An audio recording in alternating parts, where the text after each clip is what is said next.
I mostly, if some of you have seen me speaking around, it has always been that I'm speaking and somebody else is moderating. I have consciously, by design, taken this position of moderator against my core competency. But because all of you ask question and I answer, that's the way I am. But I like to challenge myself. So I thought, why not do it with CEOs? You know, when you are in HR in an organization, you want to ask a lot of questions to CEO, but because of lot of other things, one of them being that I like my job, I don't want to upset the CEO, so I will not ask certain things. Today, I have got an opportunity, and I'm going to ask anything and everything. And I am very confident after the last 10-15 minutes that I spent with them at the table that they are up for the game. So in the next around 20-30 minutes, we shall have some interesting, fun, bold, pro- provocative questions and answers. And in the end, you can also reserve your questions and ask. I'll be very happy. So while diversity has been talked about, tom-tommed about for many decades, I don't even want to say years, globally as well as in India, and I would like not to talk about things which all of you already know, probably the world is doing it. I want to leave some thoughts which are new or fairly not being used that commonly by organizations, and that is the intent of this panel, that each one of them have something to take away, at least one point which they can implement or try in their organization.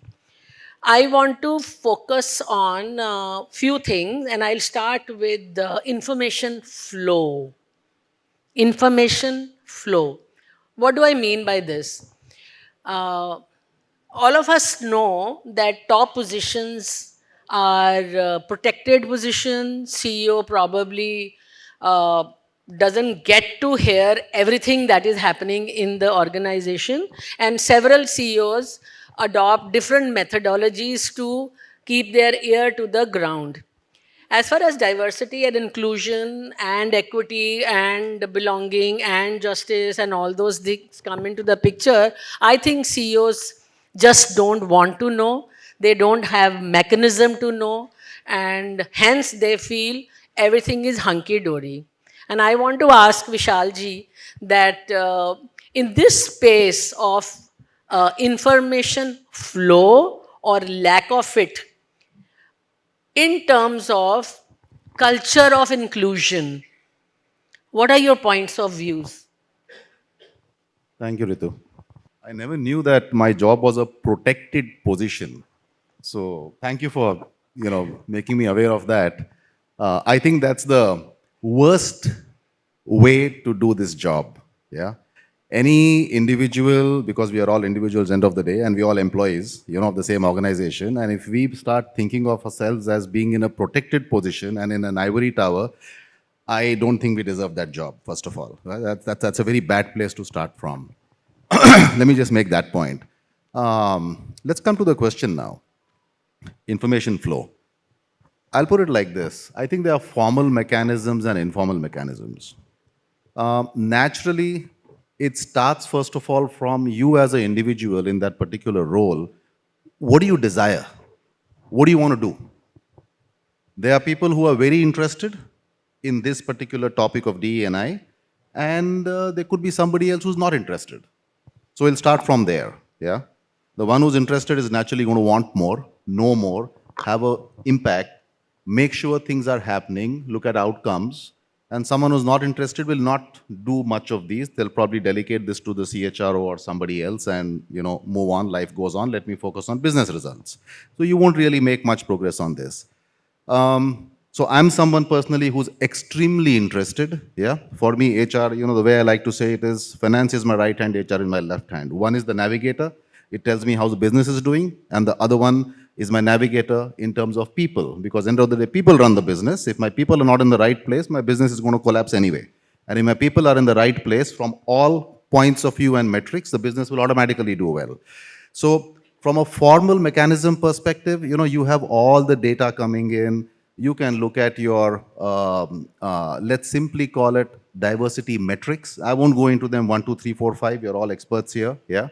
But right from what's my demographics like, what's my promotions happening like, what's my engagement score like, what's my pay parity like, how am I hiring people, what kind of talent pools I'm accessing, all these are the formal metrics. So in our organization, for example, we have a dashboard, a monthly dashboard that we look at. It has 6 pillars. One pillar is DNI.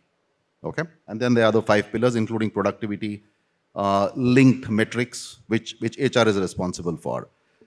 Now, on the informal side, I walk around. When I'm in plants, I have 5, 10 one-on-ones in every plant visit.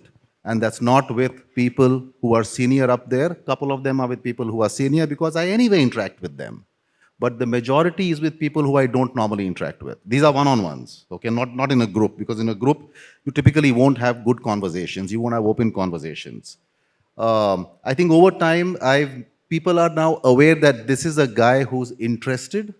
This is a guy who's curious. You can be transparent with him without any fear.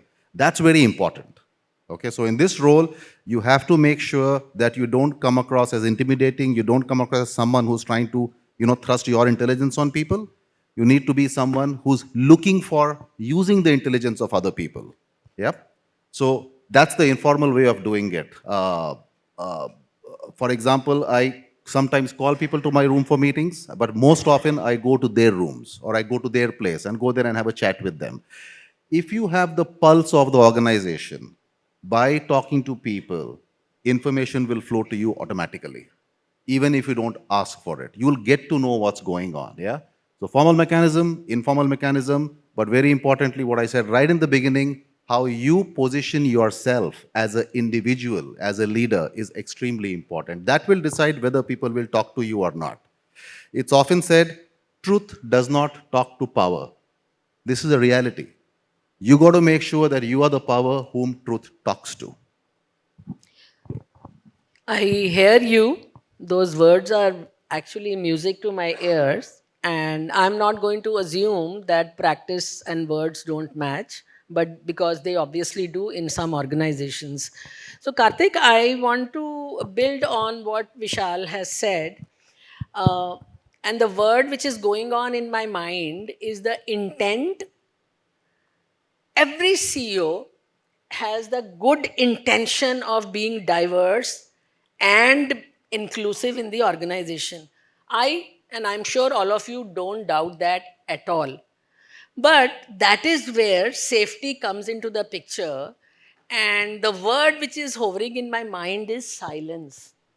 How many occasions you have believed that CEO has the intent, but hierarchy stops you. You want to say something, but silence engulfs you. And I'm speaking on behalf of the employees in the organization that it is very difficult to create psychologically safe workplace. Karthik, you know it, and all of us mostly are aware that this psychological safety word has emerged after 2021. It wasn't so commonly spoken about. Even as a PhD in psychology, I didn't really talk about this subject, this word. But suddenly I'm hearing this psychological safety and all that. So, and the word which sometimes the sentence which I hear about it, it's not about who gets invited to the meeting, but who is willing to speak up during the meeting is more important. So, Karthik, few thoughts from you on as a person or as a CEO or as an organization, what are things which we need to do or you have seen which create safe space for the people down the hierarchy not to choose silence but speak up so that information flows. I'm keeping that thread on. No, no, thank you. And I think I would agree with one aspect of what Vishal said, that truth meets the power, right? So uh, I think for any CEO, right, the way it starts is what's your next 3 to 5 year goal, right? And how do you actually have your board supportive of that? And Ritu, let me tell you, that's when it's not coming out very clearly. Most of the time, and look, and I can, uh, let's say, put a cricket analogy to this, right? Some of the IPL teams are doing better than the others. It's not about the captain. It's not about the coach. It is about the system that the entire franchise wants to develop, right? I don't want to get into which one is better or not. That's not.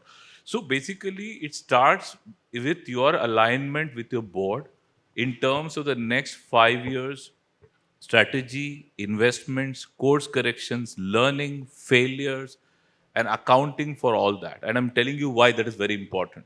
Because if that one part is not done up really well, as a CEO, you do not show up as reassured, as confident, as someone who has got the control, and it flows all the way down, right? So what then happens, Ritu, is overnight you need results. So for example, AI is the buzzword, right? Now, truthfully and honestly, how many of us have actually got into details of AI and got the ROI of AI? Let's say 10 years back, robotics. I mean, it's a percentage, it's not 100%, right? Now, what happens to those organizations or those leaders who have actually said that AI will revolutionize my organization, put every buck on the table in AI, and you see magic will happen? And what if magic doesn't happen, right? I think strategically, some of these are our choices as organization. So why I'm starting with that is once you have a reassured plan, obviously as a human being, forget as a leader, you're calm, you're composed, you're reassured to say, okay, I got things under my control, and that's very important for me more than anything else. Now that then flows into everything in your thinking, in your, so then you are that much more calm, that much more reassured. Then you start investing your time in well-being of the organization, which is extremely important. I would say that sits on top of everything else, because that's your engine, right? Engine has to be well oiled, it has to be. There will be percentage of employees across levels who are not performing. That will always be the case. So what are you going to do with that, right? Are you going to say, okay, I will give you some limited time, limited learning, a lot of insecurities, and if you still don't perform, how are you going to perform, right? If today, even a performer, I'm going to say, you know what, I'm going to give you 3 months, shape up or ship out.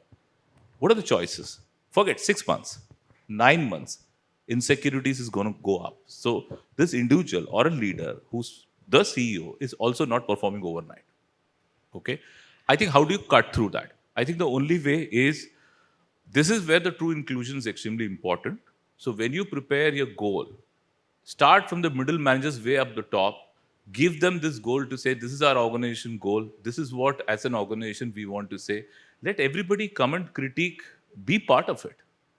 And that seldom happens. That used to happen 25 years ago. That's what I heard.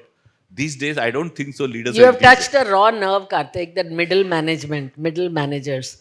CEO I have seen has lovely intent, and probably they sponsor also this culture of inclusion, but it just breaks at that managerial level. And I would like to ask, I'll come back to you on Yeah, yeah, AI, sure, sure, but sure. I Thank will you. like to ask Sachin about this layer of middle management. How, as a CEO, you are ensuring your intent, your sponsorship actually translates into what is happening day to day? Because in my experience, I have seen none of the CEOs have been able to reach that stage that middle managers emulate the CEO's intent in terms of including safe, making their team safe, allowing them to speak up, giving a full picture. And today Gen Z is not so much at, quote unquote, if I can use a word, fault, neither is the CEO. The layer which is either enabling or derailing are the middle managers. And I would like you to express your views, your mindset around this middle layer as to how can we create a culture of inclusion when rampant barriers are being created from people speaking out, from people speaking and feeling safe about harassment, exclusion from being promoted, put your hand around men and promoting them and leaving the other marginalized segment of society out. Because you are not going to pick up from 10,000 people who's to be promoted. You are going to depend on your next line, Sachin. Views from you, please. And I'm especially asking you this question because you have been experiencing pan industry as a leader. Yeah. Thank you, Ritu. So first of all, I mean, I'll take 2 minutes to just put my thoughts on this topic Yes. overall. Now Please. that you have given me opportunity, and then I'll come to the specific. Okay. So I believe that what topic we are talking about, I think it starts from home. I think, the culture at home defines what we are going to end up doing at workplace. So I think if you look at Indian culture, mythology, or Indian way of living, in between 1,000 years, we were obviously under control of various civilizations or various influences. But prior to that, Indian culture has been of inclusivity. I mean, we have had women, we have had all kind of people, all age groups of people working together and doing their duties as a part of the very holistic culture. I know I'm going too long back, but I just wanted to set the context that from the civilization perspective, we have been a very inclusive civilization. And I think women had a very, very powerful position. And there has been a very little difference between women even ruling some of the dynasties or some of the kingdoms and playing significant roles in the freedom struggle or otherwise or in the education sector, right? So I think, yes, we got corrupted in between for about 800 years or 1,000 years because we were influenced by various people and we had to literally reorganize ourselves. Now, coming back to what has been happening for, let's say, 60, 70 years, or maybe especially last 20 years or so, naturally things have come back, but in broken pieces. So what you said is absolutely correct. I think culturally, if there's within the family, there is a, equation appropriately managed that, there is a girl, there is a boy, there is somebody having a little bit of a difficulty in learning, difficulty in sort of performing tasks and somebody helping it out. That's the kind of empathy is built into the home. I think it reflects, then the people who come from those kind of homes actually don't feel very different at the workplace, right?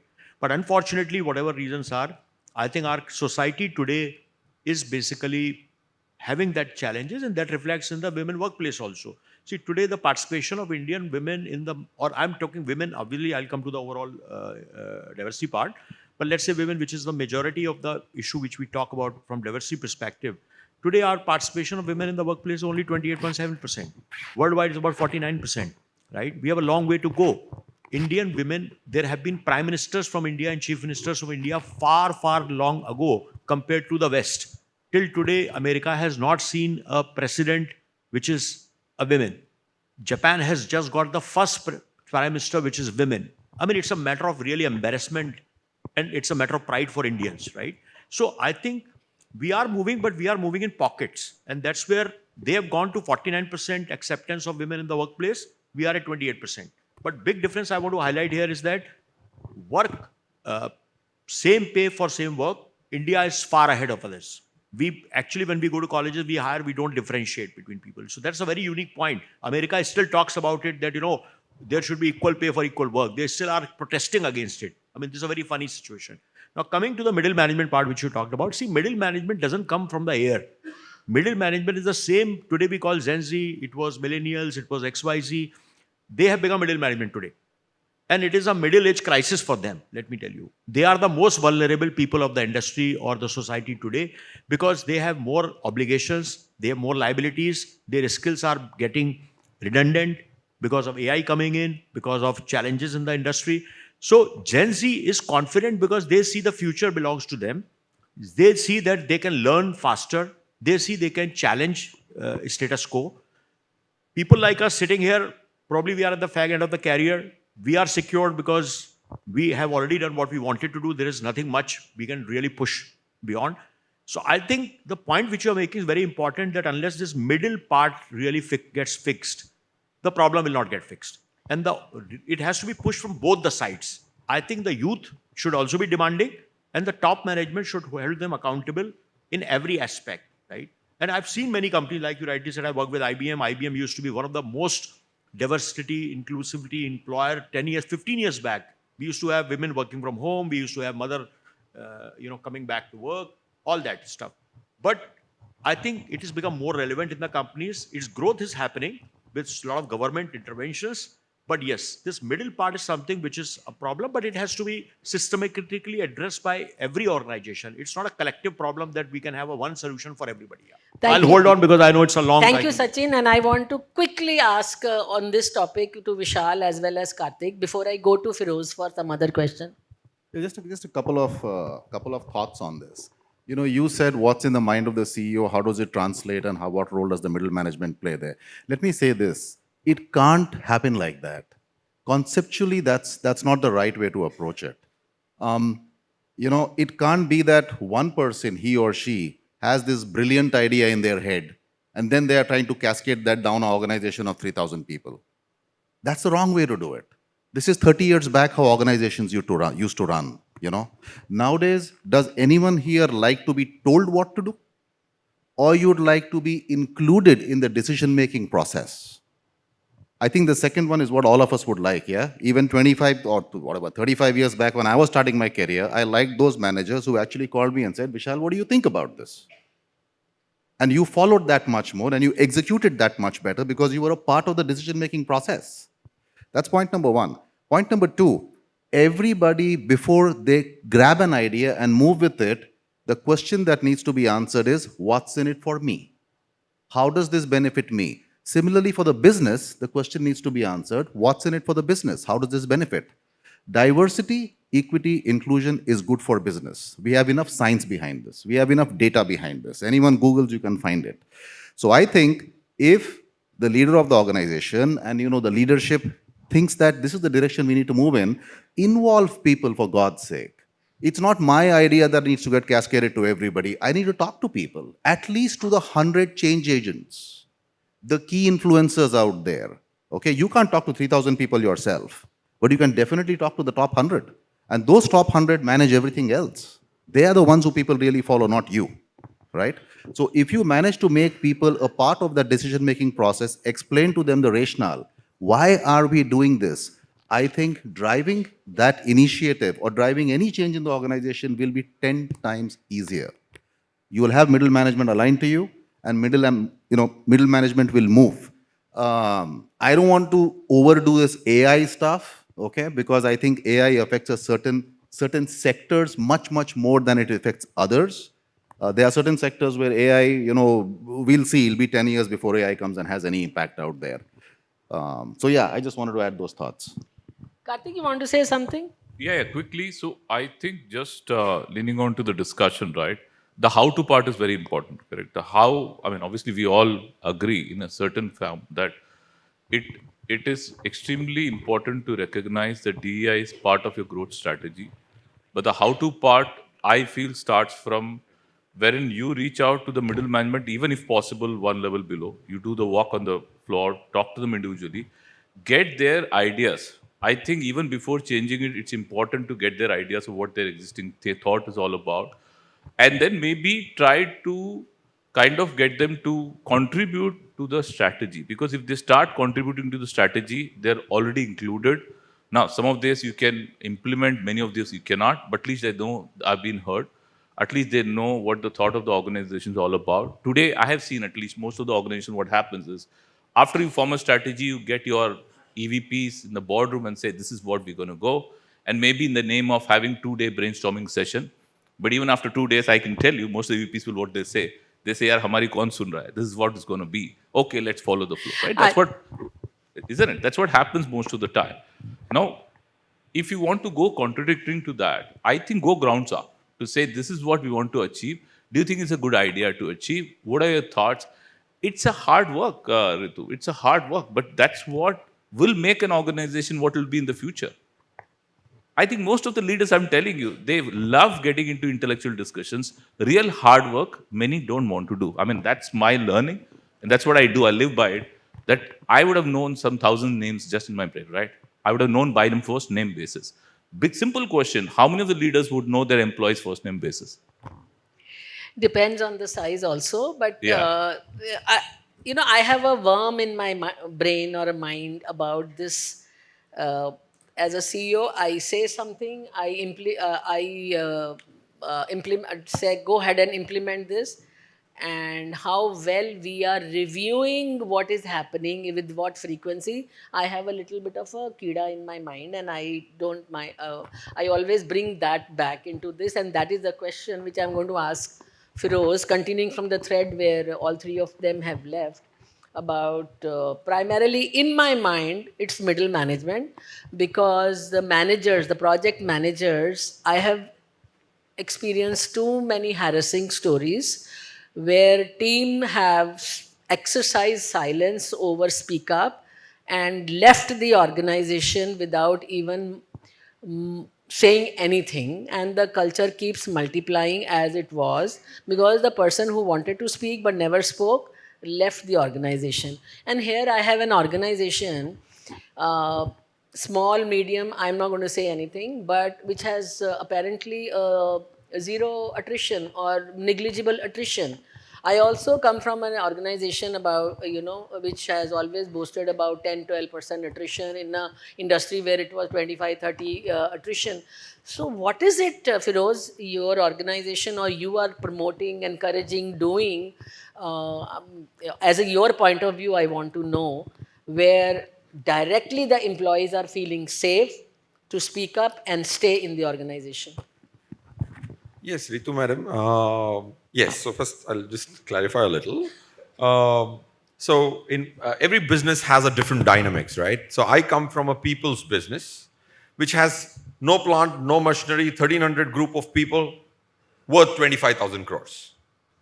Right now, the biggest challenge as a joint CEO I face is, na to license hai. I don't have a banking license. I don't have a broking license. I don't have a NBFC license. It's just a congregation of 1,300 people, and anybody who's trying to see if my share has to be bought, he'll say, why will I buy the share? If I pay 10,000 crores, I'll get the 1,300 people. Why will I pay 25,000 crores to Mr. Rathi, out of which he owns 50%? Now that's a different problem to solve. Not an easier or difficult, but another problem to solve is plant is there, machinery is there, people are there. Do you understand the difference? So every business has its own nuance. Okay, now in my business, when I got listed, I was 2,300 crore valuation. All my fund managers are friends because I'm in the financial services. He said, "Tum list ho jaoge, tumhari attrition बढ़ जाएगी." Now my 1,300 colleagues are also of different nature. The top 400 who got relationship managers who are producers, people who, if I'm paying him $1 million, somebody else will pay him $2 million on a phone call. Won't even ask him any questions. Now that's a different ball game to retain them. There's an operations person who earns 15 lakh rupees a year. Retaining them is a different person. Nobody wants them either, right? AI ke zamane mein, right? So the top 400 may say for 6 consecutive quarters, I'm a listed company, I had zero attrition. That didn't happen in the financial services history in India.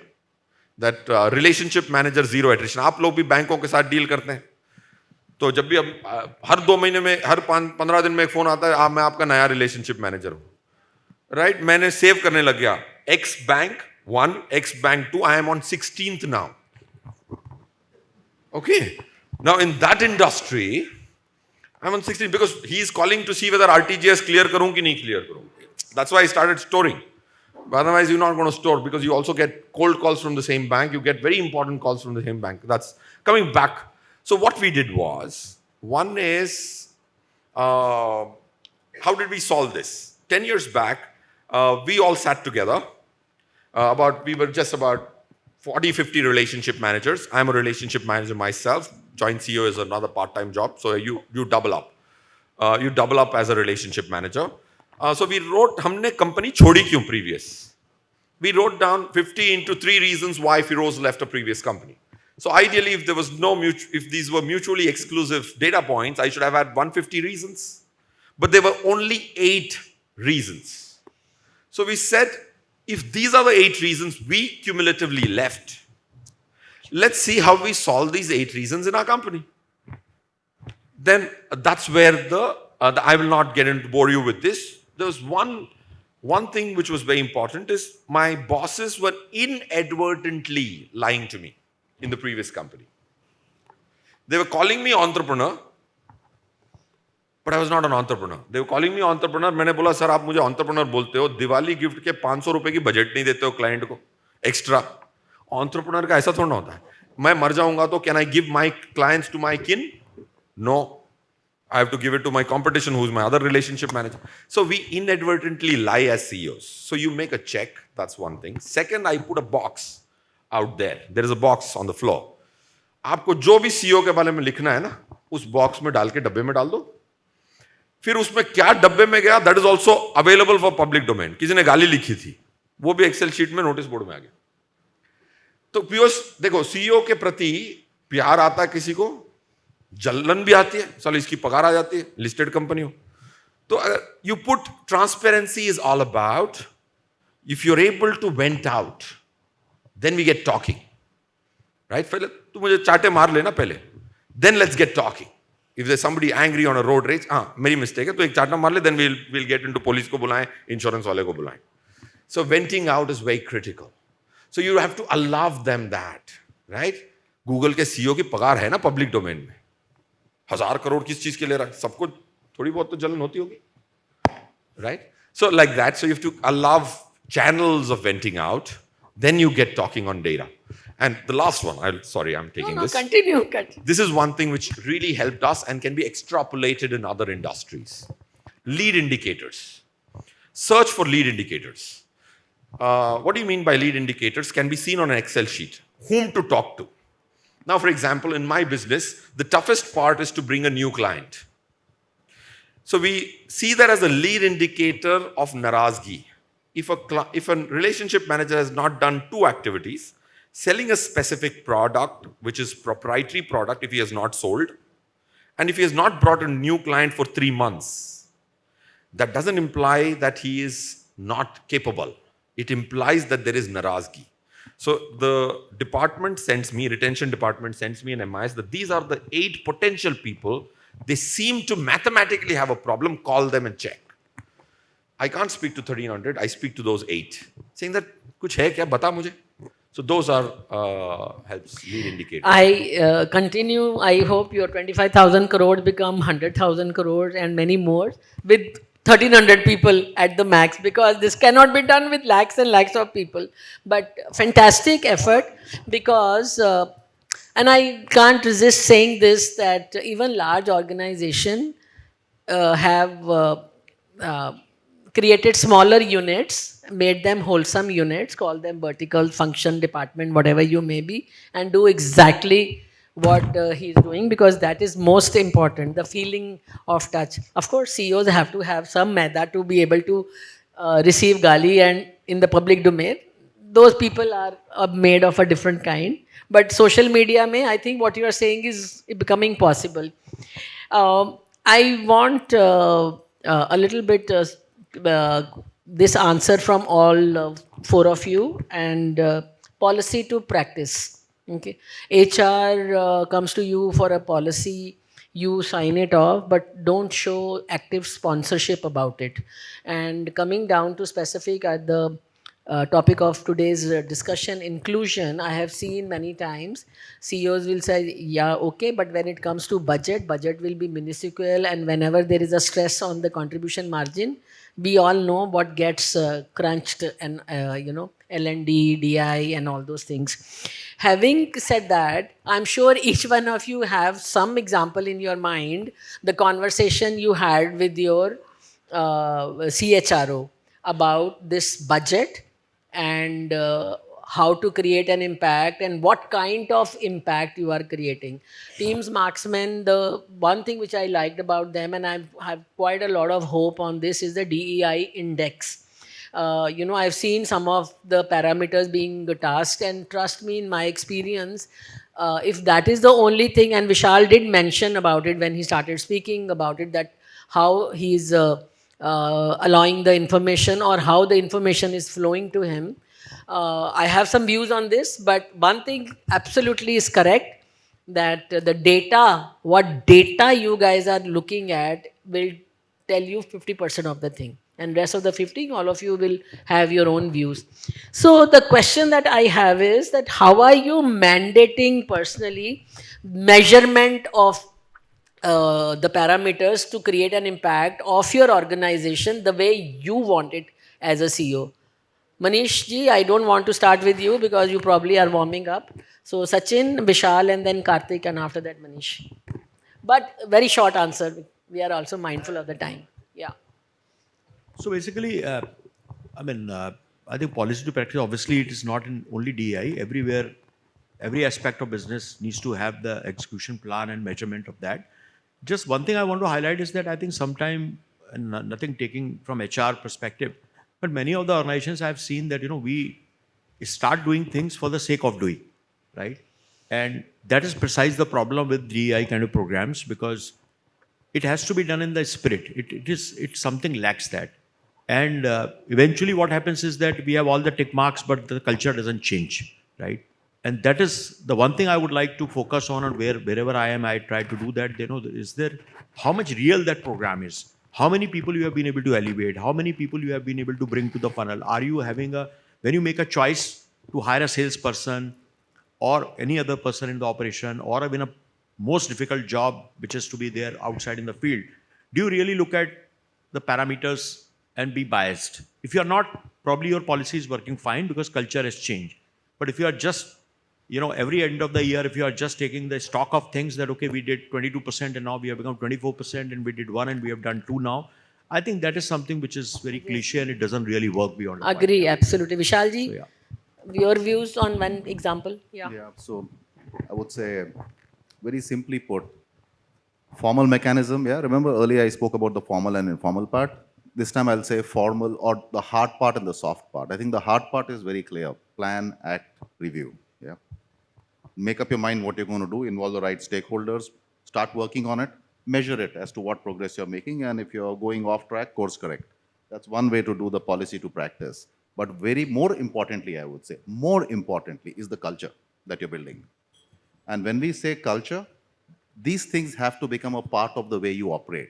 They have to become a part of the DNA eventually. Otherwise, it's not sustainable. You'll do it as long as you're pushing, pushing, pushing.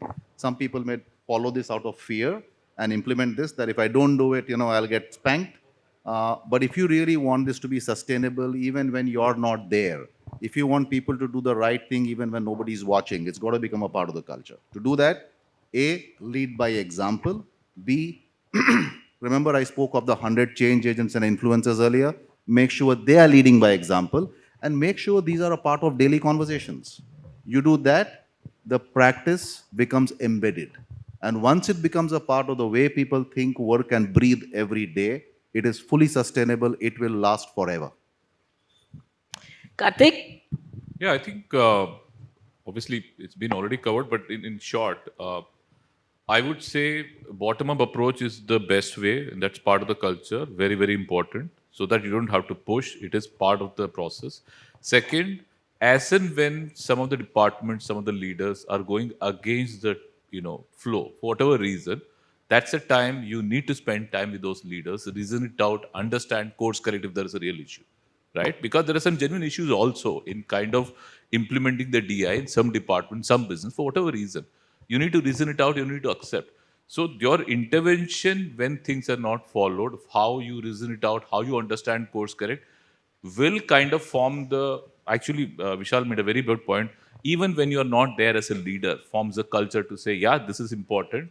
This is the reason why we are doing it, and this is how it's done. So yeah, then I think you need to lead by example. Simple. So, Manish, uh, leadership mindset is important in diversity, equity, inclusion, belonging, justice, and it all goes on and on and on. I bring justice because nowadays we are talking about how fair are we in promoting, encouraging, understanding women in leadership and all that. So the question is, how are you personally demonstrating inclusive behavior and in leadership? A few examples from you, what you live or what you see in your organization would be really appreciated. And then we can move on to the last set of questions before we go to the question to the audience. So when I started this business, I was having a vision to make it big, like in the worldwide, everybody should know us, what we are manufacturing, what we are delivering to this world. The thing was that I alone cannot do anything. So what I need, it's a team. So a good team can reach. I have a question to you. Can we have a good team and get success as an entrepreneur? Sorry, we need a great team. To make a great team, we have to follow the steps. And all this includes to make a great team. It's a start from, like, if I'm hiring HR head and he is or she is becoming a team member, I have to give him full freedom. I cannot run the business at what I have learned in the childhood. So that, for me, I will be very frank, this EDI is very new. I'll be transparent to you all guys. But when my HR came in front of me and he told, already we are doing all this, it should be documented and policy should be demonstrated to the world and to our team members. Then it's become very easy for me to understand. And it's okay. Now, in my organization right now, in leadership, we have 40% females, and in the entire organization, we have approximately 62 or 64% females. Not only that, we are open to some of others, like they are not able to having proper visibility or proper hand. We always welcome them to our system. So this starts from, like I said, from the boardroom and goes to the soft floor. Everywhere, every HODs and even a small member should have a freedom to what they want to say, and it should reach to the top level very well. Thank you. And now this is my personal question, which I want to ask. I always ask my CEO, and I'm asking each one of you, looking at the time. I think we have some time to ask this question, and I want to start with Vishal. That what, some organizations of 1,000 people, 2,000, 5,000 people have 50, 60, 70% women, and this is specifically to women in the organization. I really don't want to say anything about this, because the only question to that space would be how many of them are women in leadership. But if small organizations have huge diversity in their organization, then why India globally is at a place where we are right now? Either there is a problem in measurement, that the way we are measuring women at work, or there is really a problem and only few organizations of 500,000 to 3,000 are boasting about, and in a specific sector, about 50-50 or 60-40 and all that sort of a thing. When will I see a room full of business people where 60 women are there and 40 men are there?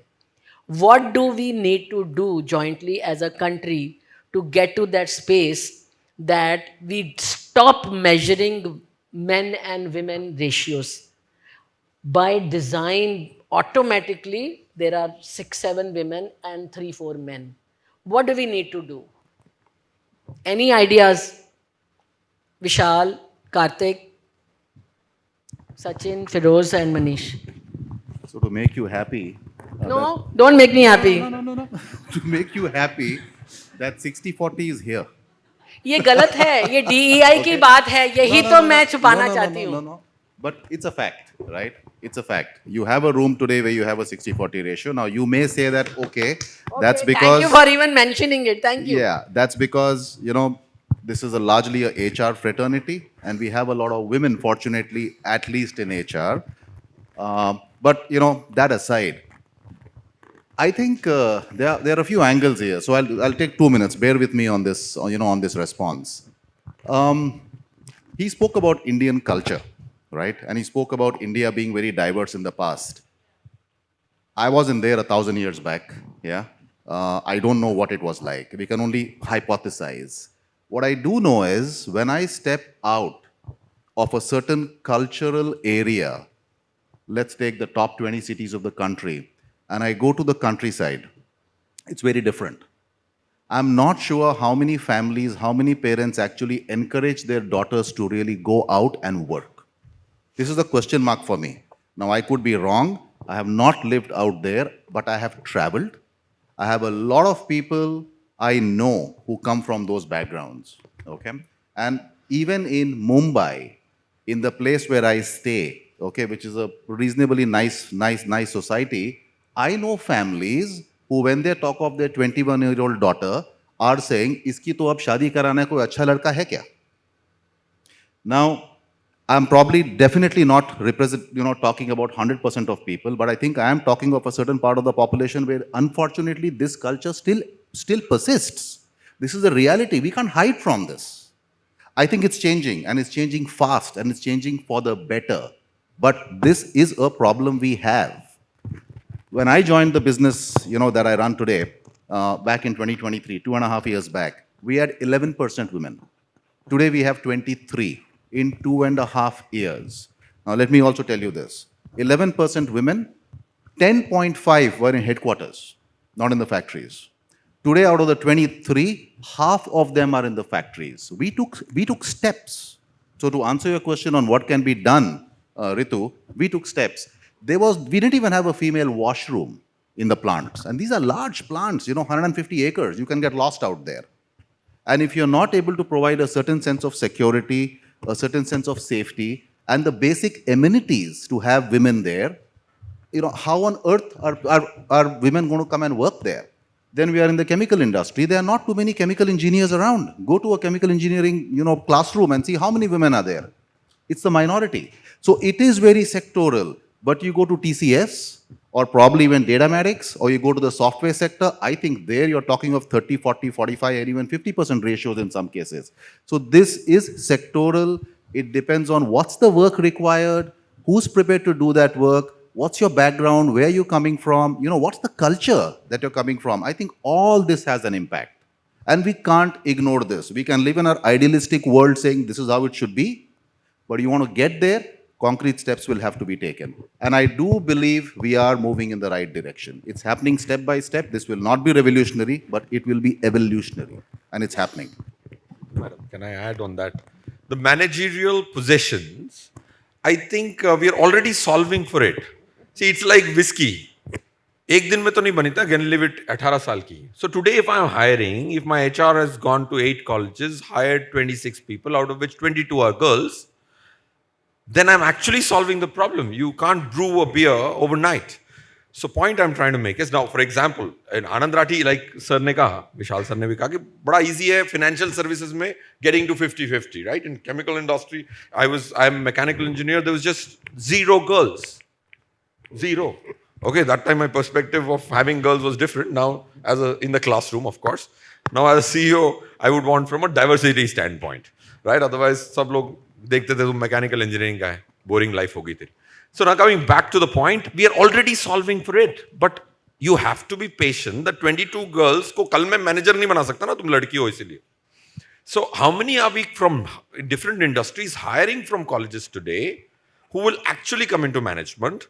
Today, my top 10 contributing employees or top 10 earning employees, 7 are women. Actually, that's easy for me to solve, but not for Vishal Saab.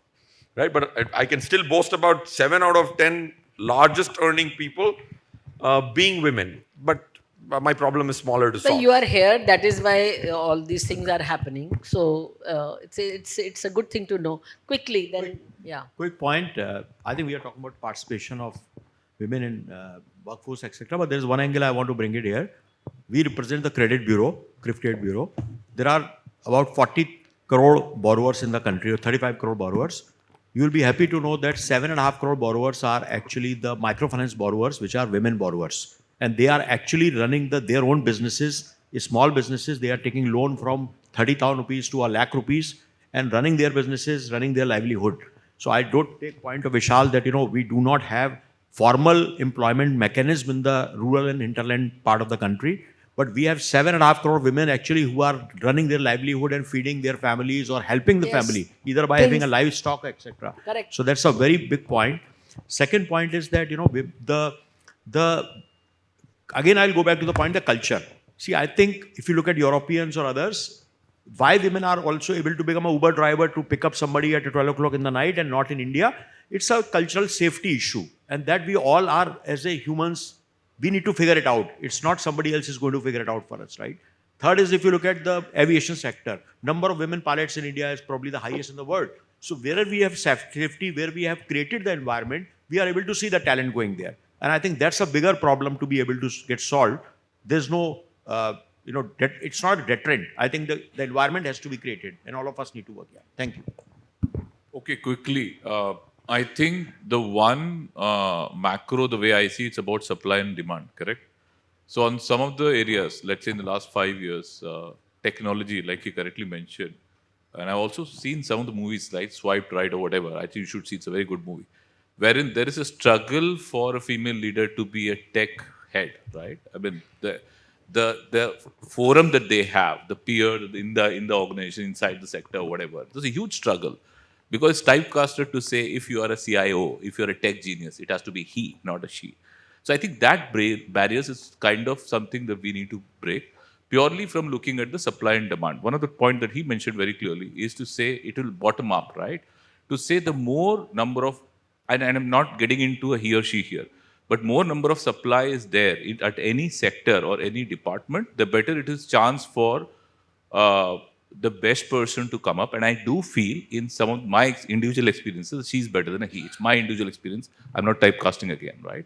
But I think you need to put a lot of supply into it, mind into it. And the example that Vishal gave, if somebody's saying 21 year, it's my responsibility for me to tell what my daughter is going to do, the entire mechanism is flawed, right? I mean, she's an adult, it's her life, she has to make a choice. And I think that's something we can't do sitting out here. We can only impact our families, right? We have to be better parents, I would say. But an ecosystem of supply is something I'm very serious about. We've tied up with some of the colleges. We've also got, so for example, in administration, right? I've not seen a lot of she's for whatever reason, right? Or in marketing on certain sectors, we've not seen a lot of things. So these are some of the things as individual leaders I'm very focusing on. I've seen a lot of returns because it's not should be typecasted limited to females is equal to HR, right? It should be much, much more. But I think we all need to contribute to it. So. Thank you. Shall I sum it up or any? One last comment. Sorry, Ritu madam. No time. One last No comment. time. I did a survey of homemakers who are spouses of my colleagues. What happened was, this is, वो कहते मुझसे पूछ लो मैं काम करना चाहती हूँ कि नहीं. They said that in a group of 10 women, if 4 of them are homemakers, the other 6 are looking down upon these 4. I'm just leaving a point. So we need. There is tremendous pressure of women to become homemakers today. Because there is a social pressure, tum kaam kyun nahi karti? That's what my wife went through.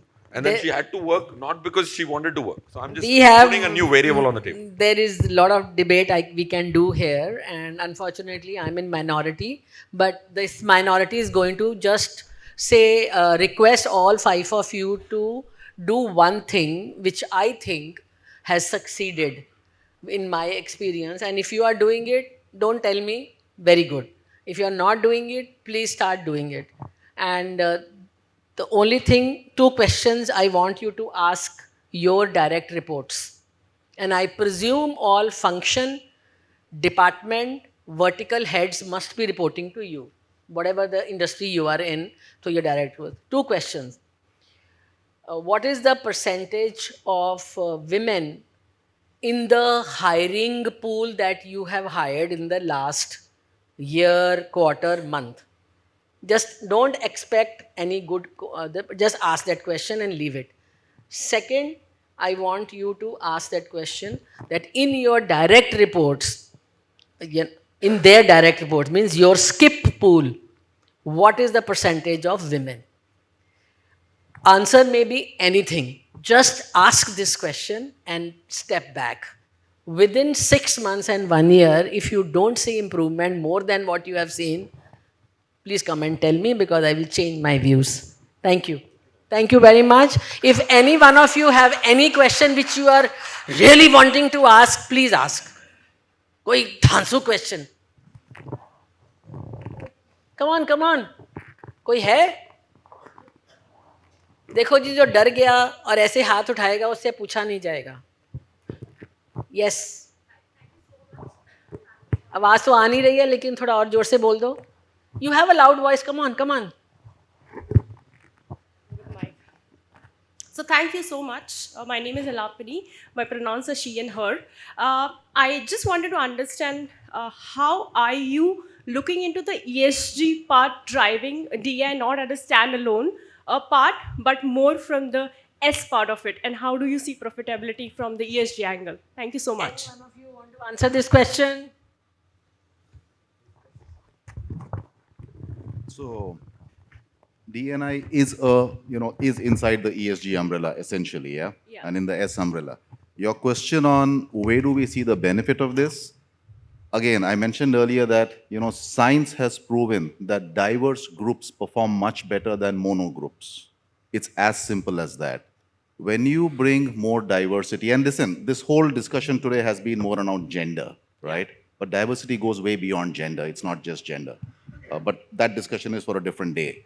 So the simple business payback is I make my groups more diverse, I get better ideas, I have differences of opinions, I reach better decisions, I make better choices, and I perform better eventually. It's very simple. And this correlation exists. There are studies of, it's in the Western world because we've not done so much in India and in the Eastern part of the world yet. There are studies which clearly say as the composition of the workforce became more diverse, the performance improved and the ROI has improved for those businesses. Absolutely. Actually, I'm sorry, but I must endorse what he's saying by another statement which one very equally wise CEO told me. Don't justify why we need diversity. Tell me, what do we need to do to go to 50, 60, 70?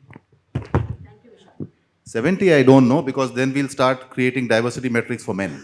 Yeah? Without men, we should not talk about diversity. I need men to walk with us before this discussion is happening. I'm happy today is 70-30, but Rishi, ensure that we are 50-50 next time. Just to add, HR maybe- department is Okay, already go ahead. reached the point where we need a diversity for men. Every HR department is We all almost love 90%. men. Yeah. We all love men. Please come. I Thank think you so very much. Just to add Sure. one last point, I think the success would be in the next 5 years we stop talking about diversity. It should be, isn't it? I think why favor one only another? It should be meritocracy, right?